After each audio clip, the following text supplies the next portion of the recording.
umaga, Col. Dito naman si Uncle. Ngayon, ito yung Rhode Island Red natin. Ayan. Medyo madami sila. 19 pieces sila. Tapos, magdadalawang buwan na. Tingnan nyo. Ang lalaki na, ang lulusog. Ngayon, pinapakain ko sila. Ito yung pakain ko sa kanila, Col. Yan. Feeds nila, nilagyan ko ng Madre de Agua. Kasi pag purong feeds, Col, butas yung bulsa natin, Col. No. Mas okay na yung merong Madre de Agua kasi yung Madre de Agua high in protein naman. Mas maganda sana pag meron din tayong asola kasi mas malaking tulong yun na makakasave tayo sa pagkain. Ganyan sila katakaw, Col. Ganyan sila kalakas kumain. Yan, nakabit feeding kasi lang. Bit feeding sila. Ubus yan sa kanila. Mabilis lang yan maubos. Kaya ang laking ng tulong pag mayroon kang tanim na Madre de Agua, Uncle. No? Kaya mayroon akong matanim dyan. No? Dyan. Mayroon akong Madre de Agua doon. Doon pa sa gilid sa bahay ng kapatid ko mayroon din. Pang ano lang. Pang support sa pagkain ng mga manok.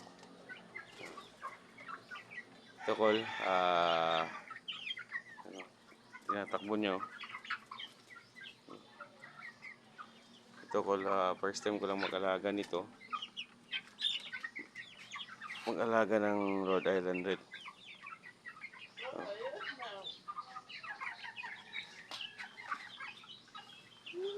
Uy! Ano. First time ko lang mag-alaga nito pero mahilig talaga ako mag-alaga ng mga manok. Pero yung panabong na manok, hindi yung ganito. Ngayon mas gusto ko na ng ganito na pang-clear tsaka meat type na klase ng manok. Laking tulong pag nangingitog na, pang almusal ng mga bata, itlog, tsaka pwede mo pang benta. Ito yung kagandahan ng Rhode Island Red, Uncle. Ito yung kagandahan. Tingnan mo kano sa katako, Uncle. Yan.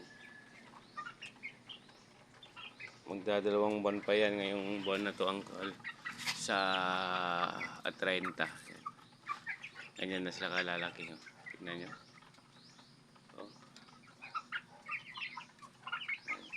Diskarte lang talaga sa pagpapakain ng manok. Wala pa kasi akong yung parang shredded machine pang shred ng mga damo-damo para sa mga manok.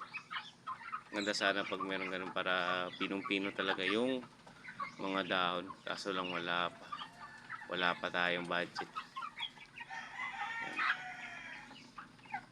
Ito yung nakaka-enjoy pag nag-alaga tayo ng manok yan. Yung magpapakain ka, hahabulin ka nila, kakagatin yung paa mo kasi gutom na sila, gusto na nilang kumain.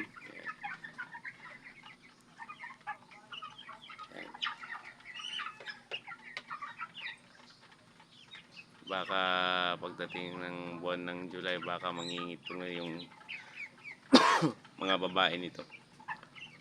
Tapos yung mga lalaki kasi nito,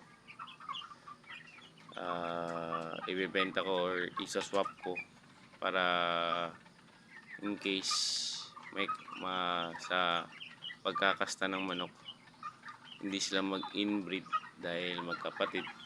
Kaya mas maigi na swap o ibenta natin, bili na lang ng ibang lalaki.